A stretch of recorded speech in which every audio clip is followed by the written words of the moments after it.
الشيطان الرجيم بسم الله الرحمن الرحيم الحمد لله رب العالمين والصلاة والسلام على سيد المرسلين وعلى آله وصحبه أجمعين رب اشرح لي صدري ويسر لي أمري واحلل عقدة من لساني يفقه قولي سبحانك لا علم لنا إلا ما علمتنا إنك أنت العليم الحكيم ولا حول ولا قوة إلا بالله العلي العظيم. Kitab Minhajul Abidin muka surat 8. Muka surat 8 baris yang ke-14 daripada bawah. Surat 8 baris yang ke-14 daripada bawah.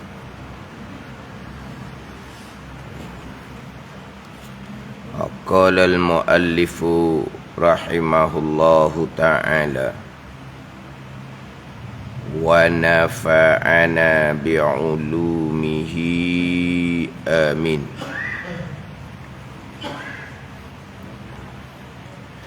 Dan ketiga daripada 4 perkara yang menjadi arid, yang menjadi perkara yang mengganggu, melentang kita di dalam kita beribadah kepada Allah Subhanahu wa taala, kesakitan dan balak. Kesakitan dan balak, kesakitan, kesusahan dan balak, ujian daripada Allah Subhanahu wa taala dituangkan atasnya, yakni yang ditimpa atasnya, atas hamba. Dituangkan maknanya yang dituangkan, yang ditimpa oleh Allah Subhanahu wa ta'ala. Tuang ni macam air tau. Ni tuang ni makna yang ditimpa oleh Allah Subhanahu wa ta'ala atasnya, atas hamba, daripada tiap-tiap pihak, daripada tiap-tiap segi. Allah Ta'ala timpakan dengan kesusahan di dunia ni dan bala ujian di dunia, yang mana dunia adalah negeri tempat ujian daripada Allah Subhanahu wa ta'ala. Dunia bukan tempat bersenang lenang. Tempat bersenang lenang adalah di hari akhirah, selepas daripada kematian. Selepas daripada kematian bermulalah hari akhirah bagi seseorang. Hari akhirah ni hari kesudahan, hari akhir. Hari kesudahan, hari akhir kepada seseorang adalah dengan kematian. Dipanggil qiyamah kecil. Hari kesudahan, hari akhir bagi dunia ni dengan qiyamah. Qiyamah besar, tiup sangkakala yang pertama. Jadi tempat kesenangan adalah selepas daripada kematian. Adapun kehidupan atas dunia, dunia adalah tempat ujian daripada Allah Subhanahu wa ta'ala. Jadi kesakitan dan bala yang dituangkan, yang ditimpakan oleh Allah Subhanahu wa ta'ala atasnya, atas hamba, daripada tiap-tiap pihak, daripada tiap-tiap segi. Istimewa pula, mana lebih lagi. Istimewa pula yakni lebih lagi. Dan senya engkau dirikan dirimu, senya engkau dirikan dirimu bagi menyalahi makhluk. Engkau dirikan, mana engkau letakkan, engkau dirikan, engkau letakkan dirimu bagi menyalahi makhluk. Maknanya kita ni uzlah daripada orang ramai. Kita maknanya kita uzlah daripada orang ramai, daripada manusia yang boleh mendorong kita kepada kelalaian kerosakan. Jadi kita ni pula menyalahi makhluk. Mana kalau kata dok sepakat lah, tengok orang lain tu okey je kan, okey lah, ramai-ramai setuju, kita buat je lah. Itu perkara yang kelalaian, itu perkara yang salah. Alah, ramai-ramai kita teruk jugalah kehendak masyarakat, kehendak orang ramai. Ni kitanya menyalahi makhluk. Kita tak ikut manusia yang bawa pada kelalaian dan kerosakan. Makhluk ni bukan orang ramai, orang luar. Makhluk yang paling hampir keluarga kita lah. Makhluk paling hampir keluarga kita. Maknanya kalau anak bini kita nak buat perkara yang melalaikan, yang merosakkan, kita menyalahi. Kita tak turut. Jadi macam-macam lah kesusahan, ujian daripada Allah Subhanahu wa ta'ala. Kalau kita ikut erek sekali-sekala, tak pada ikut erek, jangan duk sterik sangat. Allah warak sangat ayahmu. Ayahmu ni warak.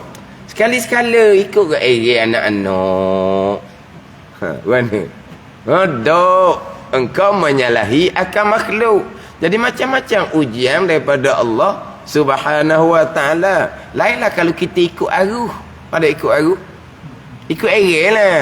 Hak baik kita okey, hak melalaikan, hak merosakkan pun sekali-sekala okey je lah. Pada apa ni, tidak menyalahi. Kalau tidak menyalahi itu senang sikit. Tapi engkau dirikan, engkau letakkan dirimu tu bagi menyalahi makhluk dan berperang dengan syaitan. Kita lawan syaitan, godaan syaitan, dan melawan bagi nafsu. Hak nafsu kita pun kita mujahadah. Bila kita mujahadah lawan nafsu kita sendiri, bagai-bagai kesusahan dan ujian yang ditimpa oleh Allah Subhanahu wa ta'ala atas seseorang hamba yang menjalani perjalanan memperbanyakkan ibadah kepada Allah Subhanahu wa ta'ala. Jadi hak Imam Ghazali susung ni memang kena atas butir lah. Hak Madri susun ni memang kena atas butir. Satu peringkat ni lah. Sekarang ni dia bicara di Aqabah yang keempat, Aqabatul Awarid. Daripada 7 Aqabah dalam kitab Minhajul Abidin. Sebagaimana kita maklumnya, dalam kitab Minhaj ni terlebih dahulu didatangkan susunan 7 Aqabah secara ijmal, secara ringkas, secara kasar, sebelum didatangkan satu-satu Aqabah ditajuk masing-masing pembicaraan yang panjang.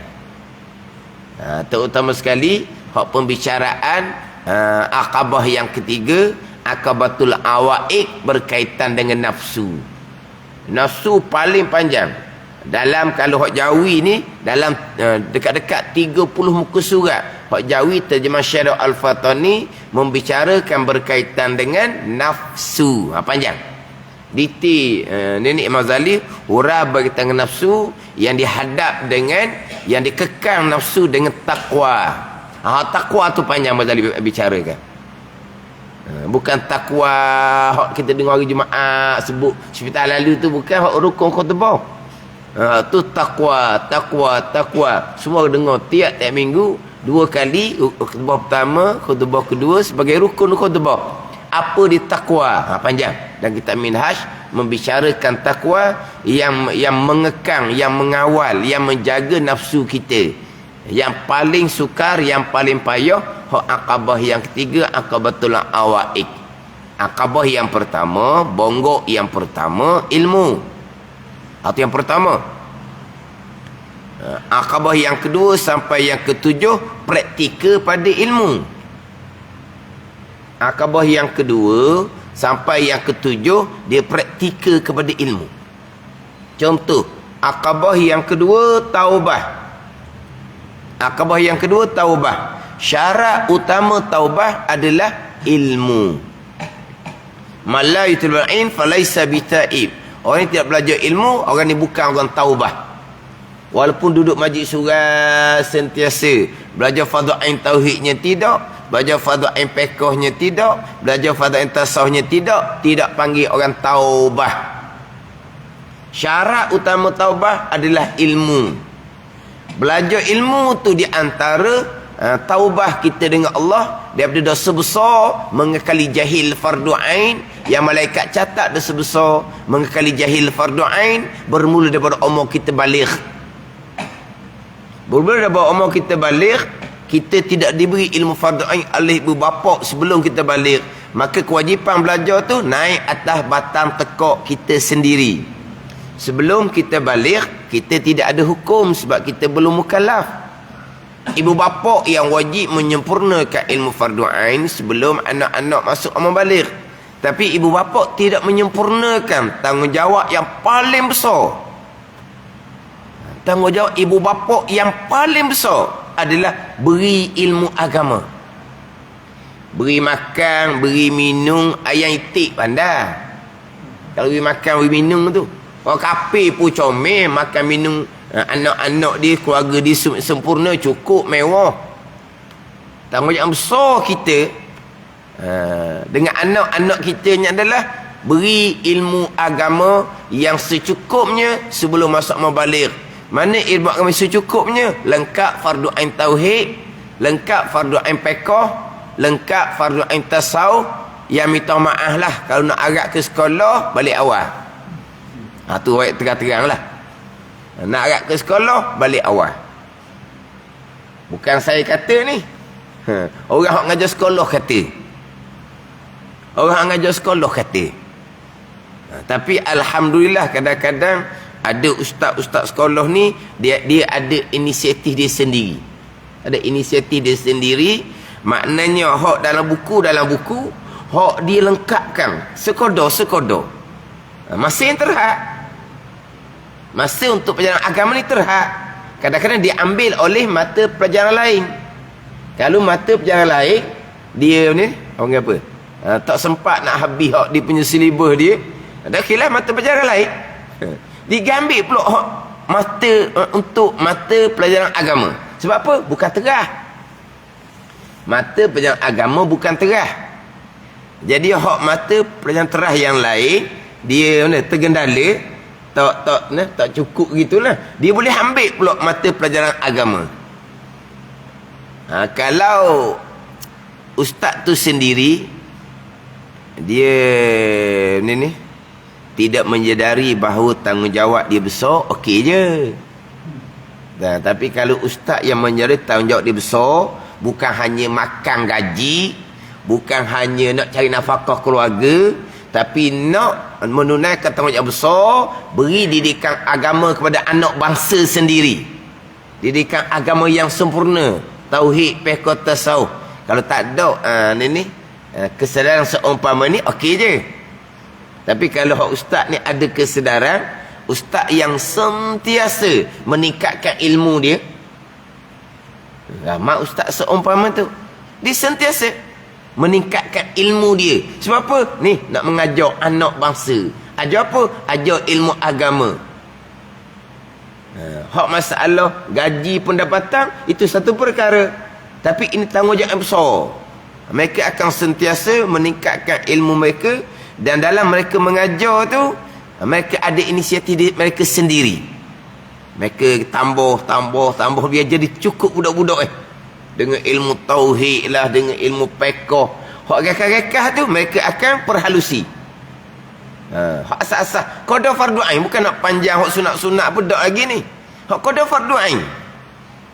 Tapi ustaz tu sendiri kena menyedari hak fardu ain tauhidnya hak mana, fardu kifayah hak mana, hak fardu kifayah hak tu tak payahlah tu. Hak tu kemudian lah atas sendirilah pula. Hak fiqh fardu ainnya hak mana, fokus hak tu. Sebab apa? Sebab tadilah bukan mata pelajaran teras, masa pula terhad, fokus fardu ain. Jadi ustaz tu kena tahu mana fardu ain fiqh, mana fardu ain tasawuf. Badan ni terkadang bukan kata ustaz, cikgu pun kadang-kadang dia Ada kesedaran, dia selit dalam pengajian dia tu bab agama. Walaupun bukan dia mengajar bidang mata pelajaran agama. Ada cikgu yang siapa kau panggil dia ustazah no. Dia bukan ustazah. Dia cikgu je. Tapi oleh kerana dia ada kesedaran untuk didik anak bangsa dengan agama yang secukupnya, fardu ain tauhid, fardu ain fiqh, fardu ain tasawuf. Tapi kalau kita kata nak agak betul-betul sekolah, atas nasib baiklah kalau jumpa dengan ustaz-ustaz yang ada inisiatif sendiri, keinsafan, kesedaran, tanggungjawab mereka, masa depan anak bangsa agama mereka. Masa depan agama anak bangsa mereka. Ni budak-budak ni nanti balik dengan akidah yang betul ke tak? Budak pun ni balik semayang dia betul ke tak? Anak-anak ni balik pembicaraan bak hatinya, bersifat dengan sifat terpuji, tidak bersifat dengan sifat yang tercela. Ni. Tapi hak tanggungjawab besarnya adalah ibu dan bapa. Tanggungjawab besar ibu dan bapa. Hak ustaz sekolah, mereka ada tanggungjawab mereka sendiri sebab mereka menerima tugas. Tapi ibu bapa jangan lupa, jangan hanya ibu bapa. Kalau ustaz sekolah tidak menunaikan tanggungjawab, nanti di pada mahsyar ustaz sekolah akan dipersoalkan. Memang kesemuanya akan dipersoalkan. Yang paling dipersoalkan adalah kita sebagai ibu bapa. Yang paling dipersoalkan adalah kita sebagai ibu bapa. Jadi kalau anak tu balik tanpa dilengkapkan dengan ilmu agama yang sempurna, fardu ain tauhid, fiqh, tasawuf, maka kewajipan belajar tu naik atas hak balik ni, hak mukallaf ni. Tak belajar juga fardu ain tauhid, fiqh, tasawuf, malaikat akan catat dosa besar kerana mengekali jahil fardu ain. Setiap saat malaikat catat. Ni kepada budak yang sudah balik. Tapi balik kita tak panggil budak dah lah, dewasa lah kita panggil. Budak ni yang belum balik. Ada ni. Itu dosa besar kerana mengekali jahil fardu ain. Dosa besar akidah salah pula. Dosa besar sembahyang bang tak betul pula. Dosa besar riak, ujud, takabur pula. Tu dosa besar yang lain. Jadi hak ni nak kena taubah mula-mula. Apa taubahnya? Belajar ilmu fardu ain. Jadi belajar itulah taubah. Atau hak mula-mula sekali. Tanpa ilmu tidak ada taubah. Jadi akabah yang kedua, taubah mari daripada ilmu. Jadi akabah yang kedua sampai yang ketujuh dipanggil nak melaksanakan hak akabah yang pertama, ilmu. Praktikal dia. Dan akabah yang kedua, taubah daripada ilmu. Akabah yang ketiga, nak uzlah daripada manusia, nak lawang syaitan, nak zuhud daripada dunia, nak kekang nafsu dengan takwa. Itu semua balik kepada ilmu. Sekarang kita ni dengan 4 awarik 4 pakai melentang. Terdahulunya rezeki, kita hadap dengan tawakul. Tawakul balik kepada ilmu. Yang kedua, kebimbangan di masa akan datang, hadap dengan tafwid, balik pada ilmu. Hak ni yang ketiga ni, dengan kesakitan, dengan balak, kita hadap dengan kesabaran, sabar pun balik pada ilmu. Yang keempat nanti, qada, hak manis, hak pahit, datang bagai-bagai qada yang pahit, hadap dengan reda. Ini hak akabah yang keempat sekarang. Pergi pada akabah yang kelima, akabatul bawais. Perkara-perkara yang membangkitkan kita kepada menunaikan ibadah, meninggalkan perkara dilarang adalah khauf dan raja. Khauf dan raja pun balik kepada ilmu. Dia sampai ke akabah yang ketujuh, praktikal kepada akabah yang pertama, iaitu akabah ilmu. Yang mana di pembicaraan akabah ilmu, Imam Ghazali mengatakan akabah ilmulah akabatun ka'ud, akabah yang sangat sukar, yang sangat payah. Mazali kata ramai orang yang berpaling maka sesat. Mazali kata ramai orang yang berpaling daripada ilmu, Mazali kata sesat. Ilmu fardu ain tauhidnya tidak, ilmu fardu ain fiqhnya tidak, ilmu fardu ain tasawufnya tidak. Mazali kata sesat. Rajin semayang, rajin berjemaah, rajin buat amal sunat, sesat. Tak sesat macam mana? Setiap saat malaikat catat dosa besar mengekali jahil fardhu ain. Tak sesat lagi. Tak sesat macam mana? Berpegang dengan akidah terpesong. Tak sesat lagi. Tak sesat macam mana? Kita rokok sujud. Tapi tidak sebagaimana yang diperintah oleh Nabi, sallu kama ra'aitumuni usolli itu. Sembahyanglah kamu sebagaimana kamu mengetahui aku sembahyang. Ilmunya macam mana? Ni hadis Bukhari ni. Hadis Sahih Bukhari ni. Sembahyang oleh kamu sebagaimana kamu mengetahui aku sembahyang. Dan kita sembahyang berdasar pada ilmu dalam kitab-kitab yang menceritakan macam mana sembahyang yang disyarakkan, yang ditetapkan oleh Nabi SAW. Tidak. Tak panggil sesat seumpama tu. Hati pula riak, ujub, takabur, hasad. Tak sesat ke seumpama tu? Ke jalan betul seumpama tu? Sesat lah. Ramai orang yang berpaling daripada ilmu, macam kata, maka sesat. Ada ni. Dia orang yang berpaling dari ilmu, satu je, sesat. Orang yang berilmu, dia boleh pilih antara dua jalan.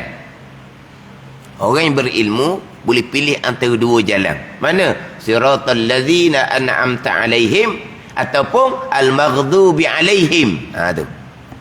Orang yang tidak berilmu, ad-dallin, orang sesat, satu jalan dia. Orang berilmu, dua jalan. Sama ada siratal ladzina an'amta alaihim, berilmu serta beramal. Al-maghdubi alaihim, yang dimurkai, berilmu tidak beramal. Ad-dallin, sesat atau orang jahil. Satu jalan dia. Buat rupa zahir macam mana pun buat ibadat, sesat. Sebab apa? Jalan ibadah ilmu. Nabi kata al-ilmu imamul amali wal amalu tabi'uh. Nabi kata akan didatang lagi tak minhaj kita nanti akabah ilmu. Ilmu tu menjadi imam kepada amal. Amal ialah mengikut ilmu. Beramal kena ikut ilmu. Ilmu duduk depan. Tanpa ilmu tidak panggil amal. Sesat. Itu berpaling daripada ilmu. Ramai Mazali kata. Dan ramai orang yang belajar tetapi salah jalan, maka tercengang. Belajar sangat, patut tauhidnya mana? Tak tahu kat mana pun. Patut fiqh tak tahu kat mana. Dan kamu belajar apa? Tak ada telinga dengar ilmu agama Allah luas. Ilmu fardu kifayah, ilmu agama Allah. Ilmu sunat-sunat, ilmu agama Allah. Hak fardu ain kamu macam mana? Sebab kita belajar kapung, bukan belajar pondok. Belajar kapung ni belajar kodoh-kodoh. Ada kodoh-kodoh, kodoh fardu ain lah. Kalau nak ngaji luas-luas fardu kifayah, hidup pondok lah. Sehari semalam belah-belah kitab satu-satu hari. Belajar fardu ain, belajar fardu kifayah, belajar fardu ain, belajar fardu kifayah. Banyaknya fardu kifayah lah. Tapi tak apalah, sehari-hari belah-belah kitab. Kita hanya belajar kodoh kapung. Kodoh untuk beramal. Kodoh untuk beramal lengkapkan fardu ain. Terutama sekali fardu ain tauhid. Mazali kata ramai orang yang salah jalan dalam belajar. Mutahayyir, tercengang, jadi bengong kita panggil. Belajar sangat-sangat, bicara bab pegangan tak luluh. Belajar sangat-sangat, bicara bab hukum fiqh, bicara bab hukum sembahyang berjemaah, tak luluh, tak lepas pun bab hukum hakam solat berjemaah. Belajar sangat-sangat, bab taubah pun, hukum taubah pun tak tahu. Bab taubah tu, taubah dalam kitab Penuh Berhati sifat mahmudah yang pertama dia akan bicara bab taubah. Dan kitab Minhaj ni lepas ilmu masuk taubah lalu dah. Tapi belajar sangat-sangat, bicara bab taubah pun tak luluh. Ni apa panggil apa ni? Tercengang kata Imam Ghazali. Dan ada orang ni jenis pesen belajar ni, belajar lepas tu tak nampak, berhenti, lari, lepas tu mari pula, lepas tu lari, mana berulang-alik Mazali kata dalam masa 70 tahun. Belajar lepas tu berhali macam mana, lari, lama-lama belajar pula. Memang ada orang seumpama tu. Kemudian barulah baru lekat molek dia kata. Dah kenapa hak mula-mula mari lepas tu lari? Tak faham, seperkara pun tak faham dia kata. Tak faham. Sebab apa? Sebab tak ada asas. Yang Mengajar kita kecek-kecek je, kita berdoa je, tak faham. Lepas tu mari pulak yang kedua, adalah hanya lari 2-3 kali barulah lekat, barulah dinapok. Ni dia cerita juga, tak usah ceritalah benda gitu. Kadang-kadang minta maaf ustaz, saya mula mari saya kata dia kata pulak dah lah, dia lari, dia kata pulak. Ustaz ni mengajar apa ni, mazhab lain pun sebut juga. Kerana sebut mazhab lain. Dalam pekor ni sebut juga mazhab lain, bukan amal mazhab lain. Sebut mazhab lain. Macam dan di hutang kemarin tu, minggu lepas dia tanya, boleh tak kita campur mazhab ketika berwuduk? Saya tidak ajar campur mazhab ketika berwuduk, saya cuma ajar perkara-perkara sunat ketika berwuduk. Tajuk dia petang-petang kemarin tu, tajuk dia perkara-perkara sunat ketika berwuduk. Ceritalah perkara sunat. Berkomor, memasukkan air hidung, sunat. Tapi mazhab Hambali hukum wajib. Maknanya bukan nak campur mazhab Hambali, tapi maknanya mazhab kita sunat, tapi mazhab Hambali wajib. Tak kena mazhab Hambali pun kita tak tinggal berkomor-komor dan memasukkan air ke dalam hidung. Tapi kita tambahlah cerita. Gitu je. Sapu sekalian kepala. Sunat kan? Betul sunat. Saya pun tambah cerita, mazhab Maliki, mazhab Hambali, sapu sekarang kepala tu wajib. Kalau sapu sekarang kepala tak sah wuduk. Tapi kita cerita ni perkara sunat, memang kita kena sapu sekarang kepala. Tapi nak kuat sunat ni, mazhab lain bukan sunat tu wajib. Nak cerita gitu je, bukan campur mazhab. Sapu telinga sunat, mazhab Hambali sapu telinga wajib. Bukan campur mazhab. Bukan campur mazhab. Tapi cuma sebagai ilmu penambahan, hak wajib-wajib mazhab lain kita buat kerana kita sunat mazhab Syafi'i kita. Tapi siapa tanya pergi Mekah, bersentuh lelaki perempuan, kita nak pakai mazhab yang kata tak batal, kita hak uduk-uduk, hak wajib-wajib mereka ni kita buat belaka lah. Mana wajib-wajib mereka? Hak sunat kita buat belaka. Maka kita akan menyempurnakan hak wajib-wajib mazhab lain. Jadi kita kena tahulah mana hak sunat dalam mazhab Syafi'i, buat belaka.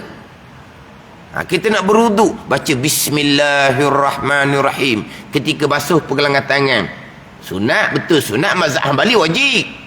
Tanpa baca bismillah tak jadi wuduk. Cerita gitu je. Boleh ke campur mazhab dalam berwuduk? Bukan campur mazhab. Ada orang dia kata, mari belajar apa ustaz ajar mazhab. Yelah sebagai tambahan. Mula-mula. Lepas tu mari pula. Lepas tu cerita pula, minta maaf ustaz. Tak apalah, gitu biasa je. Orang kata tu kau biasa je tu. Semua orang kata belaka. Buat baik orang kata, buat buruk orang kata. Orang kata belaka. Buat baik orang kata, buat tak baik pun orang kata. Semua kata belaka. Kita nak heran orang kata, kau tak bergerak kita. Tapi Mazali kata, belajar ni berulang-alik, belajar berhenti kata Mazali. Ramai seumpama tu. Tapi Mazali kata dah, dalam bab ilmu ni akabah yang paling sukar, yang paling payah. Tapi ilmu hak nombor 1.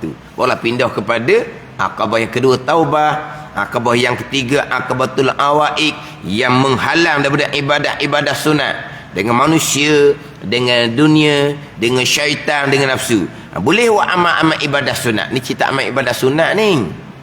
Boleh buat amal ibadah sunat. Ada 4 awarik pula yang melentang, yang mengganggu kita dalam beribadah kepada Allah. Yang paling besar adalah persoalan rezeki.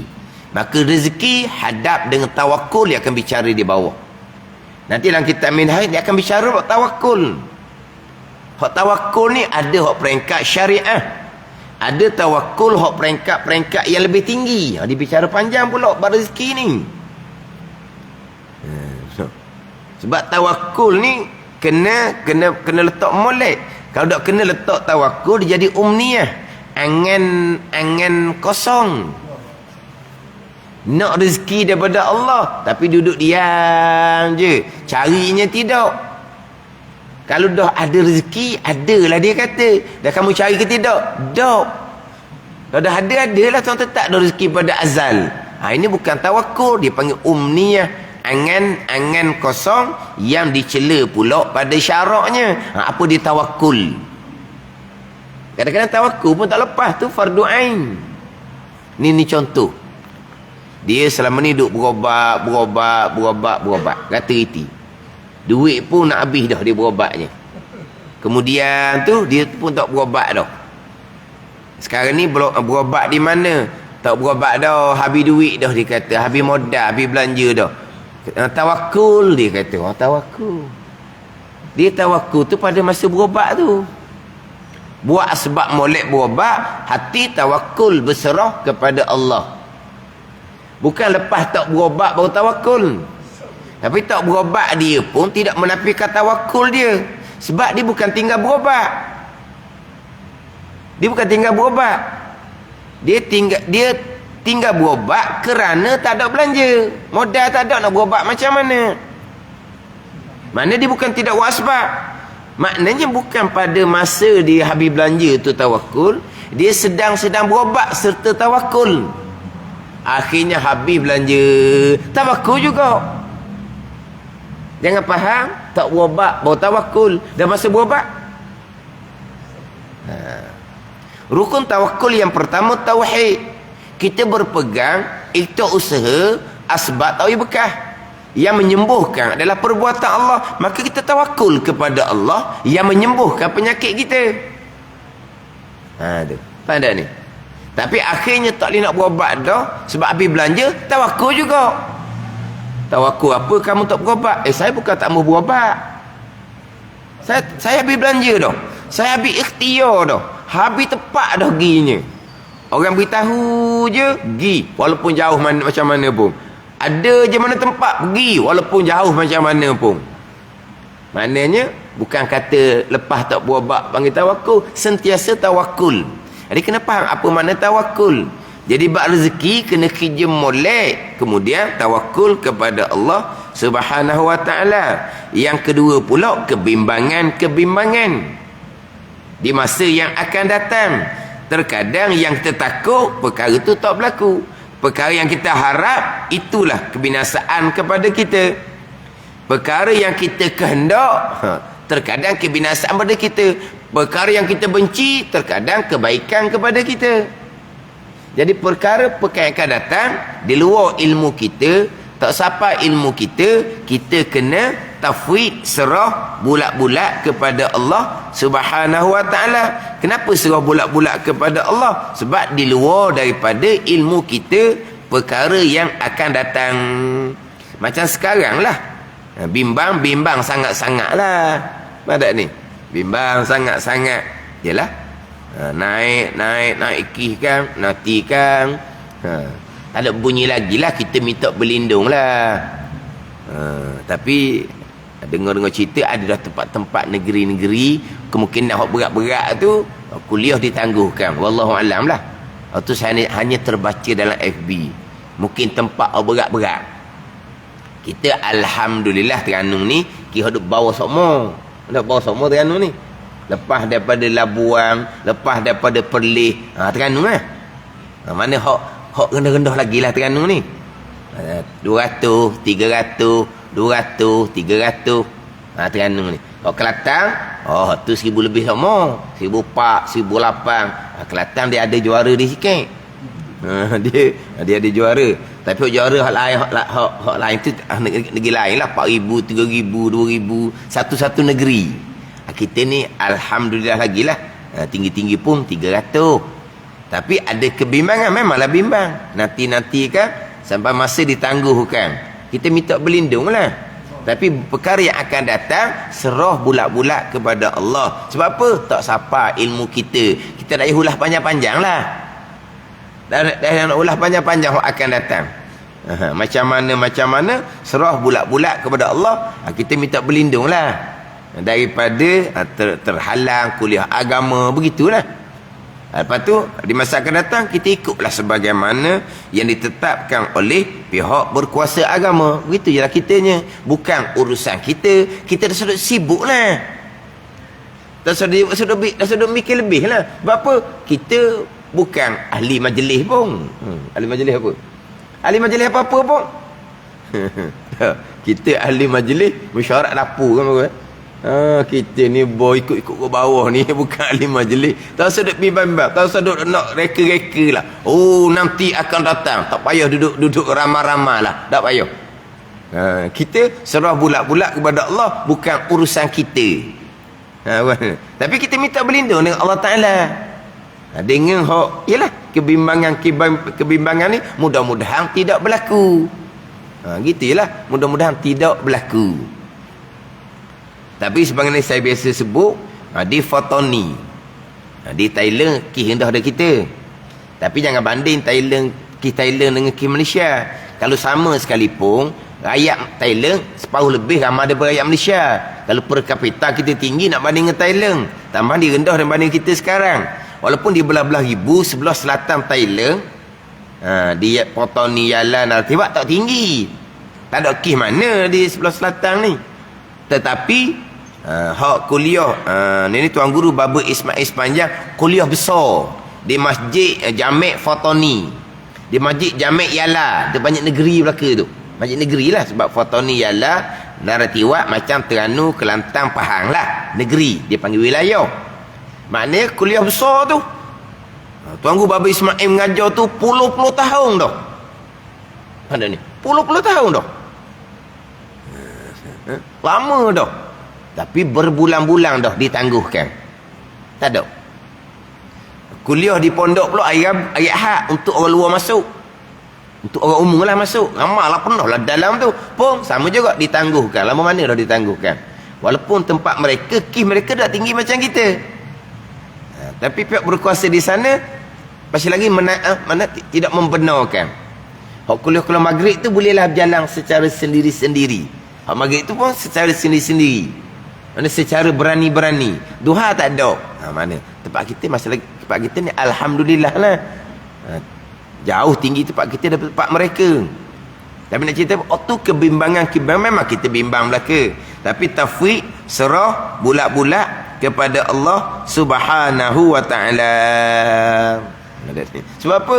Satunya tak sampai ilmu kita perkara yang akan datang. Yang keduanya bukan bidang kuasa kita. Tak payah nak pandai-pandai. Kita ustaz. Tak apa, ustaz ada bidang kuasa ke? Tak ada bidang kuasa juga. Terturut je lah sebagaimana yang diputuskan oleh pihak berkuasa agama. Mereka yang nak kena fikirnya. Kita tak payah fikir tu. Macam mana? Ni mentang-mentang ustaz habis benda dia nak jadi bidang dia. Tak payahlah. Senang gitu kan. Senang mana kita serah kepada Allah Subhanahu wa taala. Kebimbangan memang kita banyak kebimbangan. Kemudian yang ketiga ni pula ni, gangguan yang ketiga, kesakitan, bala ujian yang ditimpa oleh Allah Subhanahu wa taala pada berbagai-bagai pihak. Selagi kita hidup di dunia bala, dunia ujian. Tambahan pula, kita ni pula menyalahi akan makhluk, berperang akan syaitan, melawan bagi nafsu. Tambahanlah pulaknya bagai-bagai ujian yang dibuang, yang ditimpa oleh Allah Subhanahu wa taala atas hamba. Patut hadap dia akan cerita di hadapan, hadap dengan sabar. Sabar atas kesakitan dan bala ujian daripada Allah. Bala ujian daripada Allah adalah untuk menghapuskan, mengkifaratkan dosa kita banyak dengan Allah dan untuk mengangkat darajah kita di sisi Allah Subhanahu wa taala. Dan beberapa daripada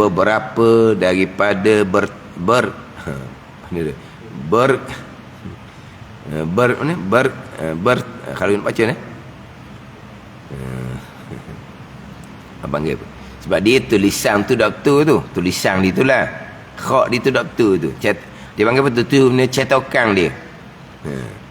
Nak baca kan ni, hak Rumi tulis kan ni,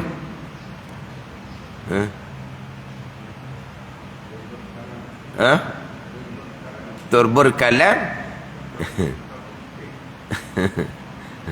Jadi dia tulis ni Jawi ni, tulisan dia atas separuh, bawah separuh. Jadi tu sikit lah dia punya nak baca, dia punya terjemahan dia tu.